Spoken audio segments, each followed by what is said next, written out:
Hare Krishna. Omajnana Timandasyan Snanslakan Sakshami Tangina Tasman Shigove Nama.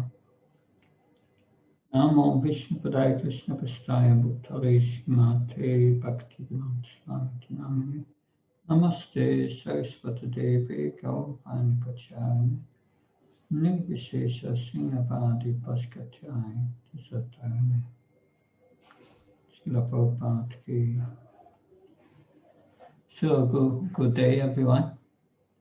I've been asked to speak about the materials for your seminars.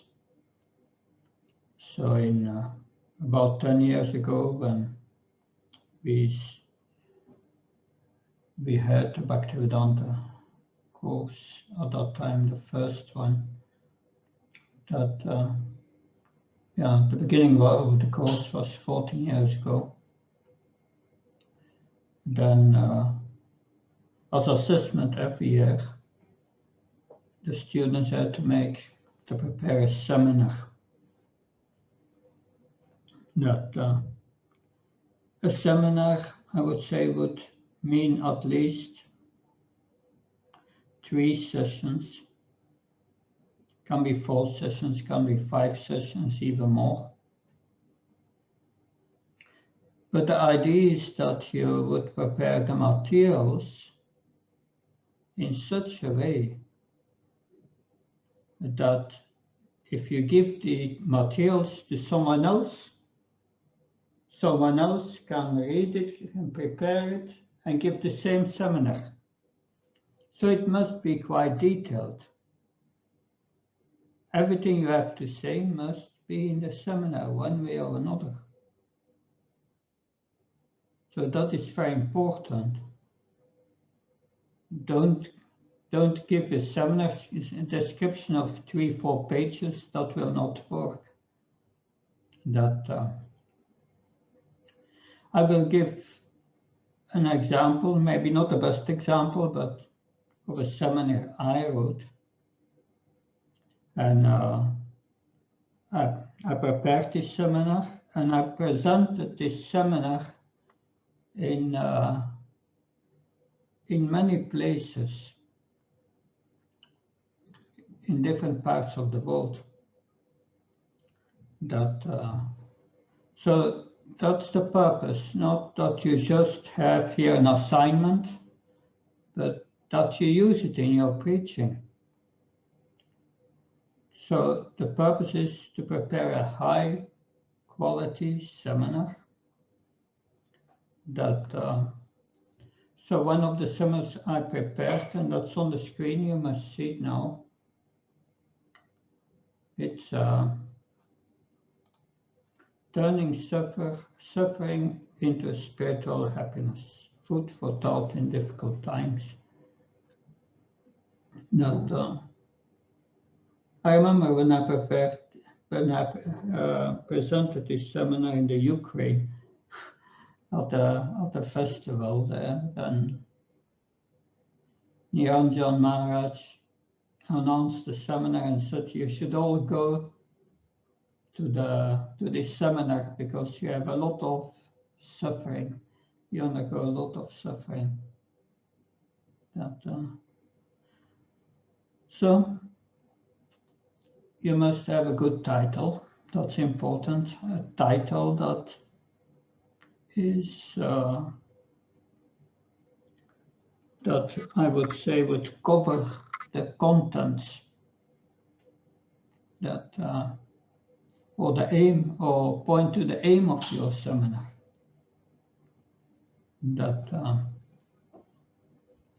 So this was 2010. That's one of the last seminars I made. So what must be the contents of your materials? First, you have to explain the aims and objectives. That's the first thing. Why this seminar? That's important. And what's the aim of this seminar? And then your lesson plans. So I had 5 lessons here. 1, 2, 3, 4, 5 detailed lesson plans. Of course, when you make a seminar presentation here before the students, then you present one of these 5 of 3 lessons, but you should at least have 3 lessons or 3 sessions. Otherwise, it's not really a seminar.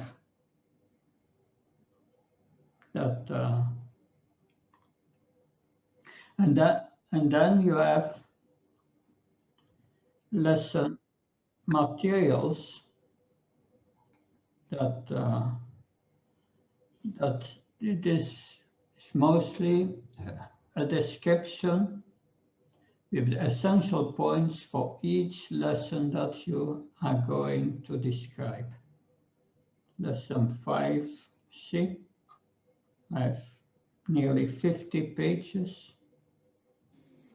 So don't send us materials with 5,000 pages. That will not cover what you have to present. I hope that those who just joined and who missed the very essential introduction that I gave, that they will hear the recording.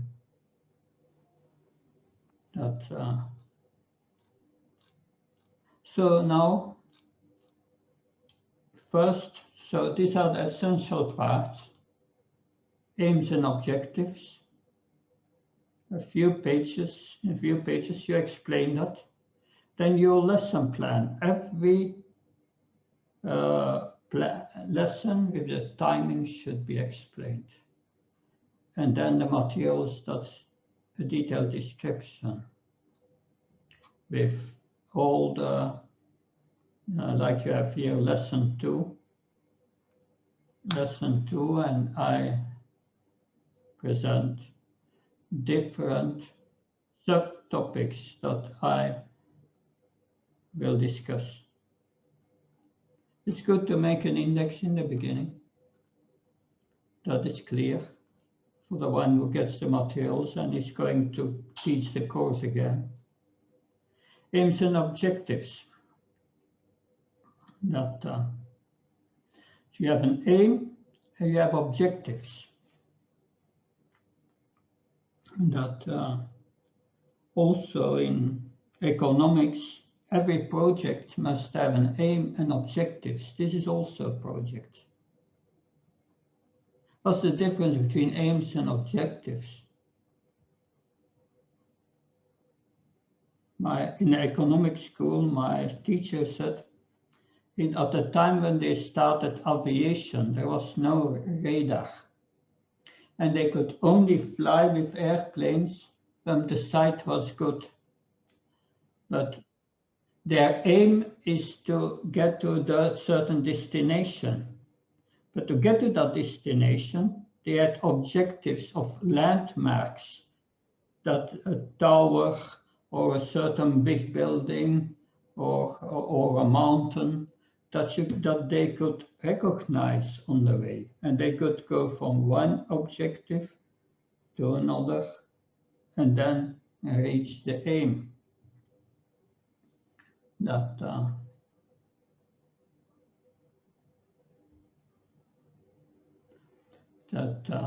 So the objectives of course, the overall aim is to use suffering as a tool for making spiritual advancement. That's the aim of this seminar. Use suffering as a tool for making spiritual advancement. But to come to that point, one must have certain objectives. The first objective is here to deepen students' understanding of the meaning of suffering as part of a process of purification by transcendental knowledge leading to Krishna consciousness. So, understanding the meaning of suffering.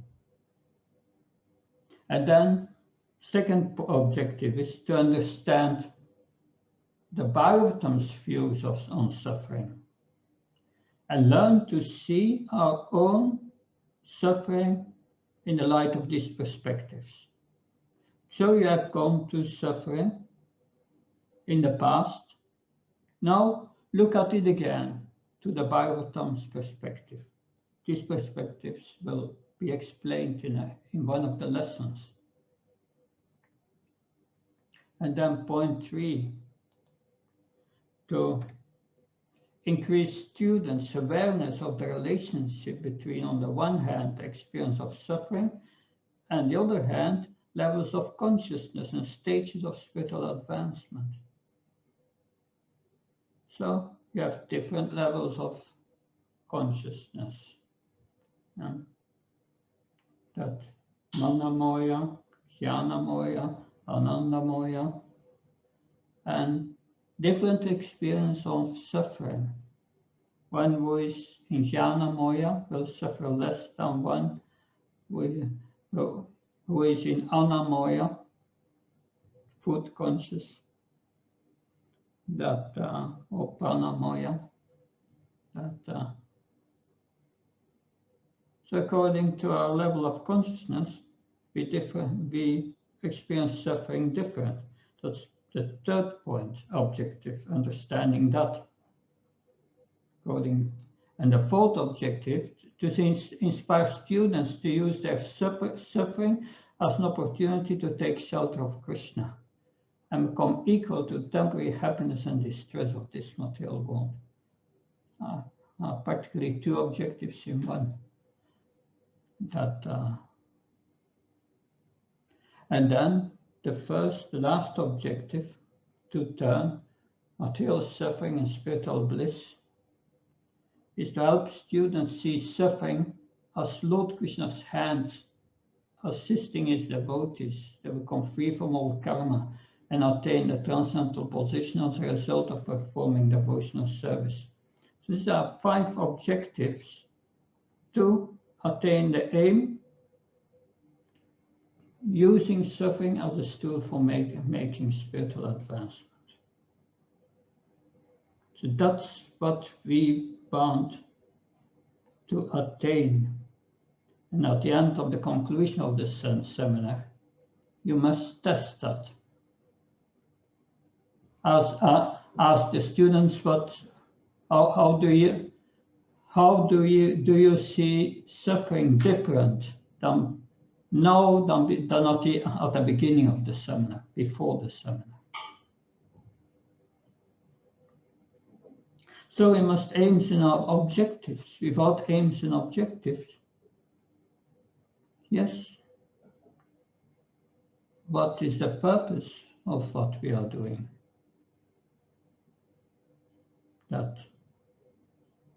So if you have an aim, what's the vision to make that aim happen or to attain it? So there's some thought to put in that. Let's say that before I started to make this seminar, I collected some materials, and then many days I thought about that, and I rewrote my objectives and my aims again and again. And I asked advice of others. What do you think of these aims? Do you have other ideas that according to the Bhagavatam, or insights in the Bhagavatam that could help here? Discuss it also with others. Don't think it's my project.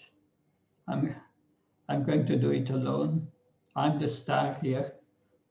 No, be humble and think yourself, no, I cannot. I'm not qualified to write this. Let's ask others, other devotees, and discuss it. So these aims and objectives are very important. That also your presentation will be looked how it fits in this aim and objectives.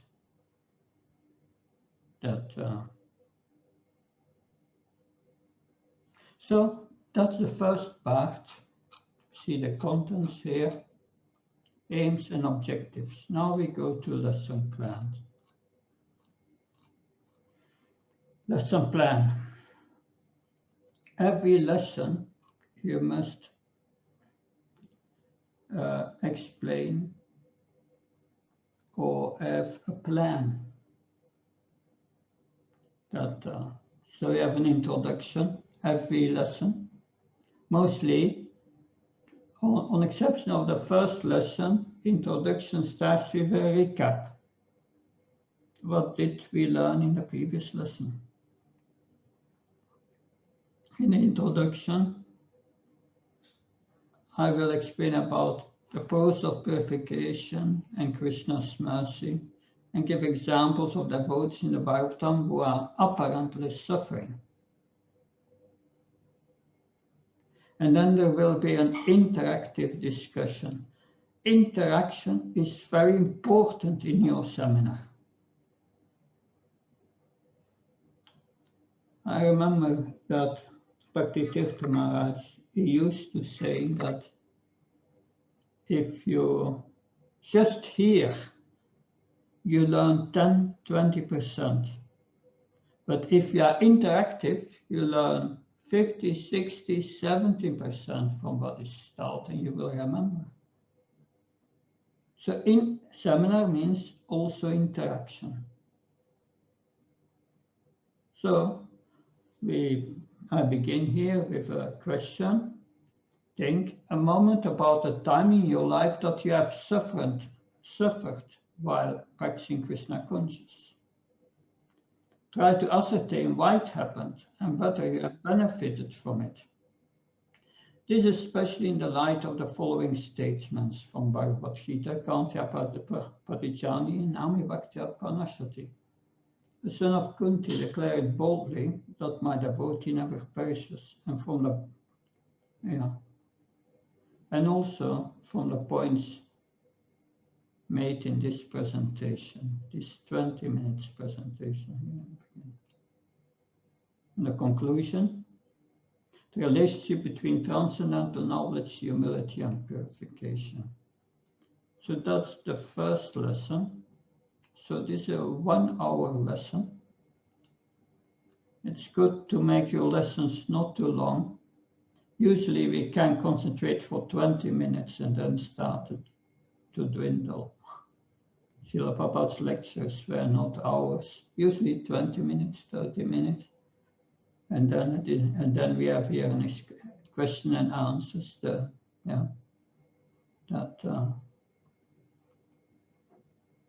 So this is the first lesson. I do the same for the second lesson. Recap lesson 1, perspectives of the Bhagavatam on suffering, the cause of suffering, reaction to past misdeeds, Krishna's mercy, suffering as a vehicle to fix one's mind on Krishna, and then again an interactive discussion. It's a little shorter here, but there should be always discussion. And the third lesson, always recap previous lesson, suffering, consciousness, and states of spiritual advancement. So different levels of consciousness,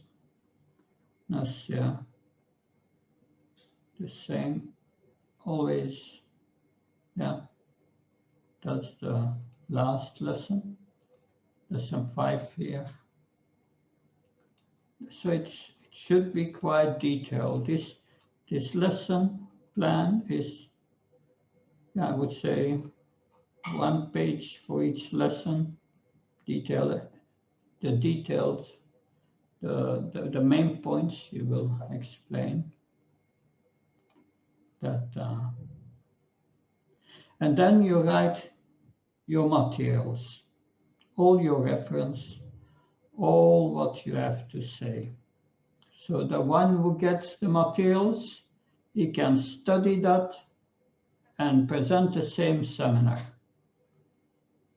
These materials must must allow someone else to completely study the materials and teach it according to the plan that you give.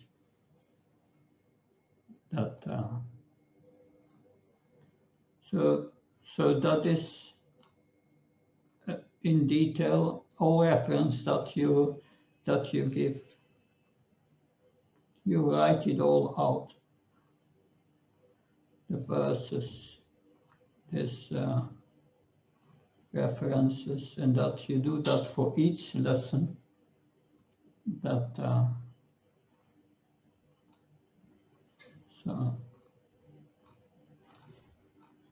So you do that for each lesson.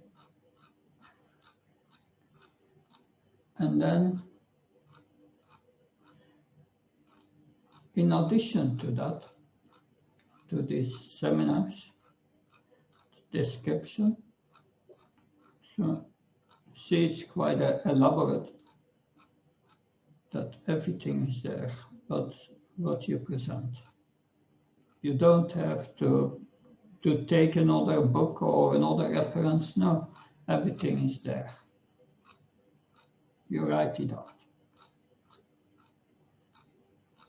There, every aspect of your discussion. It's lesson 4, yes. So these are the teacher's guidelines, I would say. Everything the teacher has to present is there. Of course, there can also personal input, be personal input for those who teach it, but the basis of what you present has to be there. And then, besides of that, you can put it in a separate file. You have to prepare the audio-visual or the audio-visual material that you will use. You use a PowerPoint, then present a PowerPoint. Then add a PowerPoint to your materials. But if you make PowerPoints, be careful. I will try to show you a PowerPoint that I used for teaching at the sannyas school. I will stop the sharing here and share again.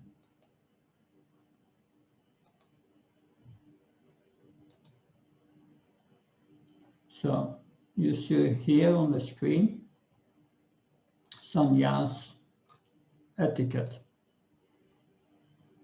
And then I say introduction, purified heart, no connection with women, no discussion about sex life, don't bother about family affairs.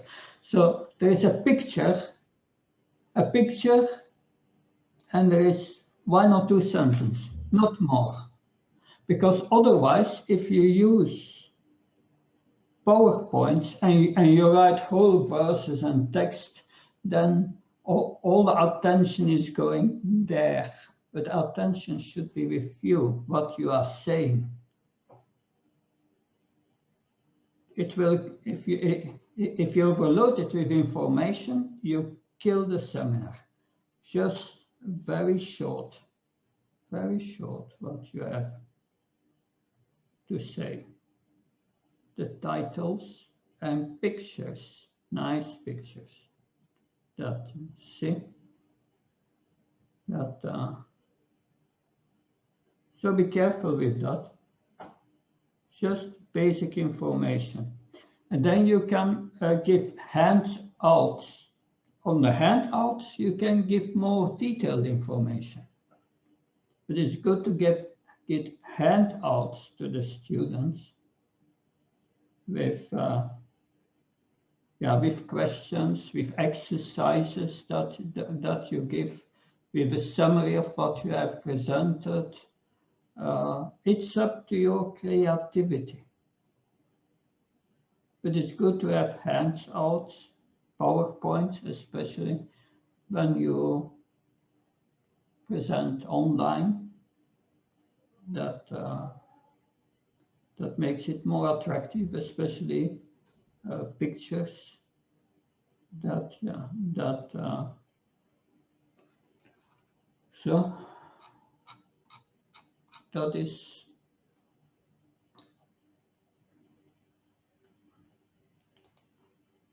that is what I wanted to present. So those who come late hear the recording.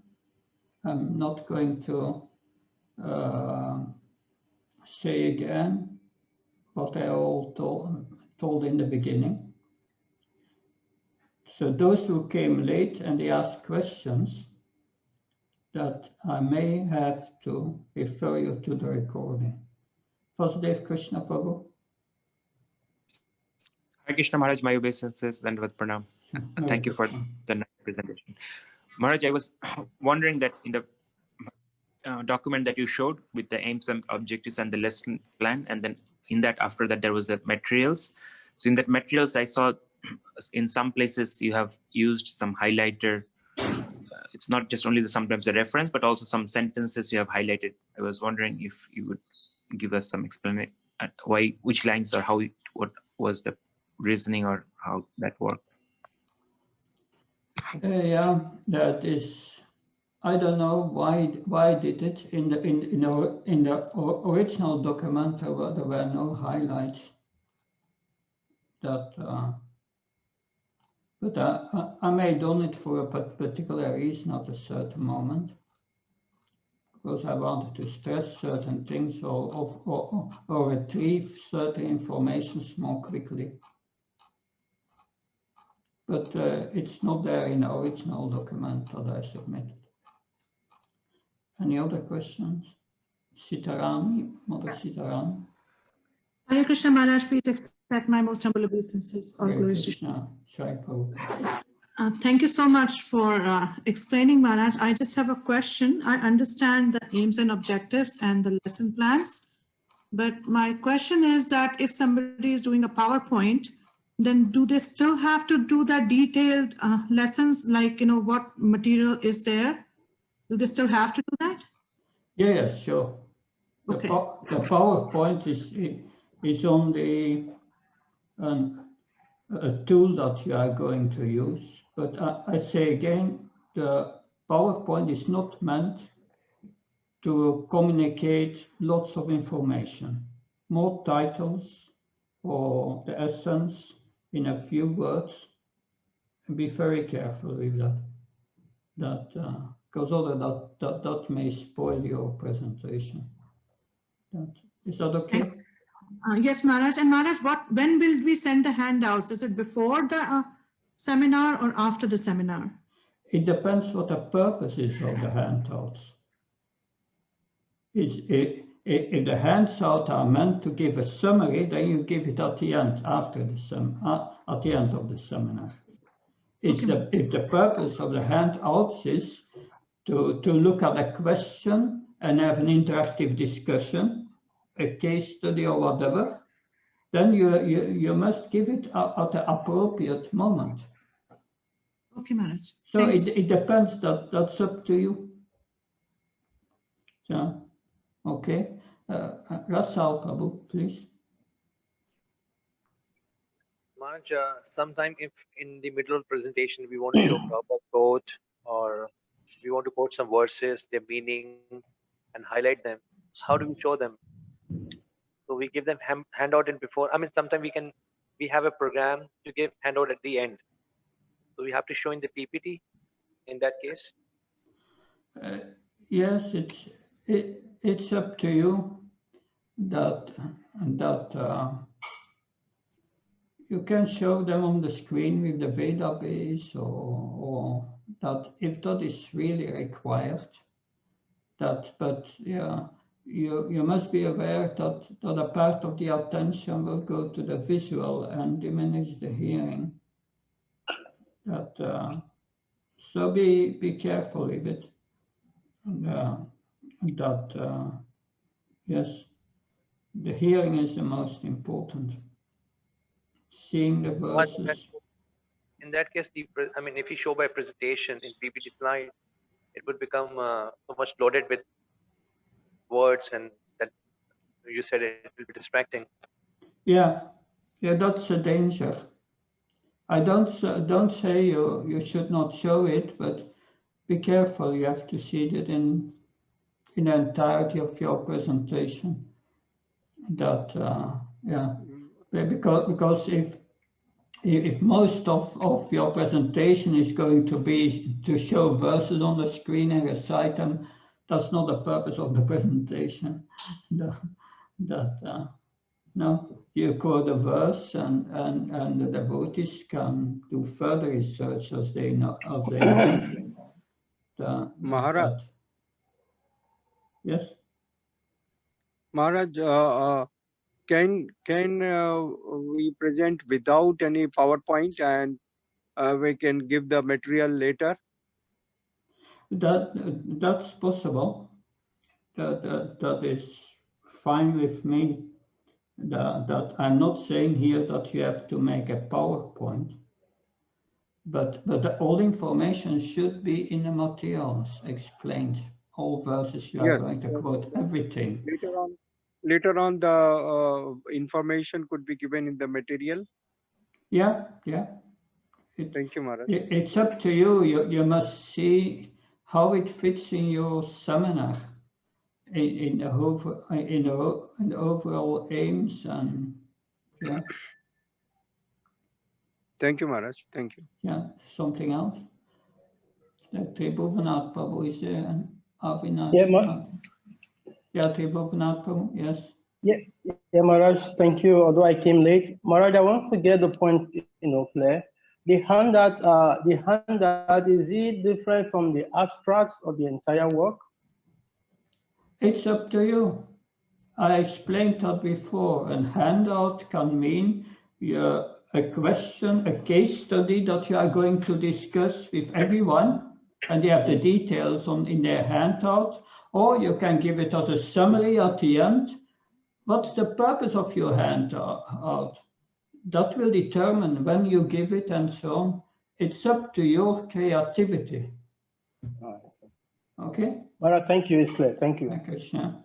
So did I, Avinash Mathur?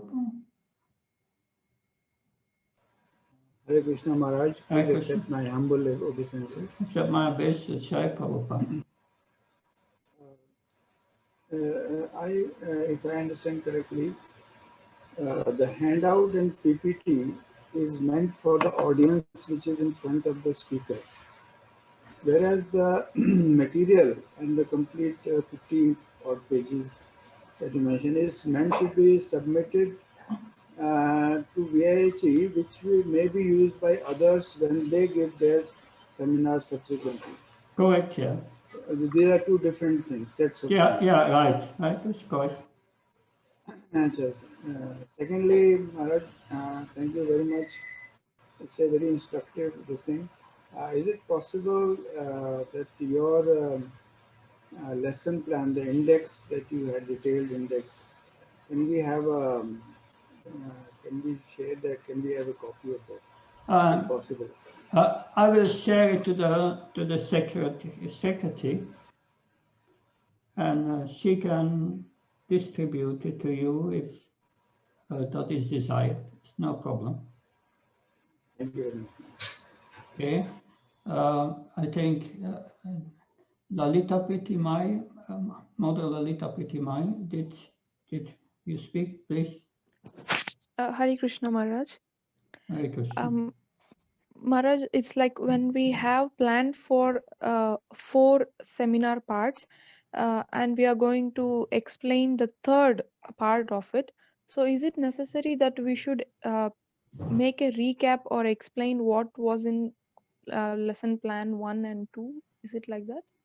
Well, you have, before you present your lesson, then you explain it's lesson 3, and in a few sentences or few minutes you explained what went before that, but you have also it's also important, and I forgot that, but it's good to mention in in the introduction of your materials, what's your audience? Are you speaking to devotees? Are you speaking to a new audience? That's also important. But yes, you have to situate the lesson that you give in the whole. How you do that, it's up to you. That's okay? Yes, Maharaj. Thank you so much. Okay. Satya Vratapu. Hare Krishna Maharaj, please accept my most humble obeisances at your lotus feet. Maharaj, during the seminar we'll have many group discussions. So those group discussions also, the details will be written in the material? No, you don't know where it goes, the group discussions. That you don't know. No, so that's not possible. You have to write materials in principle before you give the seminar. Achha. And Now we are asked to submit the material after the presentation. You should make them before the presentation. You can, if they allow you to submit after the presentation, also write. But it doesn't make sense to make your preparation for a presentation after the presentation. No, you have to do that all before. And then you can submit it later if they allow you. But this is your preparation for your presentation. How can you write it afterwards? It doesn't make sense to me. Hare Krishna. No, what we do, we first write different points, how the presentation is going to be presented, and detailed description will be submitted later. That's what we are doing here. Yeah, but that's not what I'm saying. That should be done before the presentation. Okay, Maharaj, thank you. Because it's not logic. That you have to make all your preparations before you give your lesson. That you do the editing later and add some details later, fine. But you should do it before you give the presentation. Because it's your preparation for your presentation. Hare Krishna. Thank you, Maharaj. Good. So, thank you very much. Sorry that I'm again come to speak to you. It was not my plan. I've been requested to give that presentation, and I hope it will help you to understand what to do now, and what the aim is of these seminars. I explained it in the spirit that we have presented it more than 10 years ago. Thank you very much. Thank you, Maharaj. Thank you so much, Maharaj. Hare Krishna. Sai Prabhupada. Hare Thank you, Baba. Maharaj. Hare Krishna. Thank you, Maharaj. Hare Baba.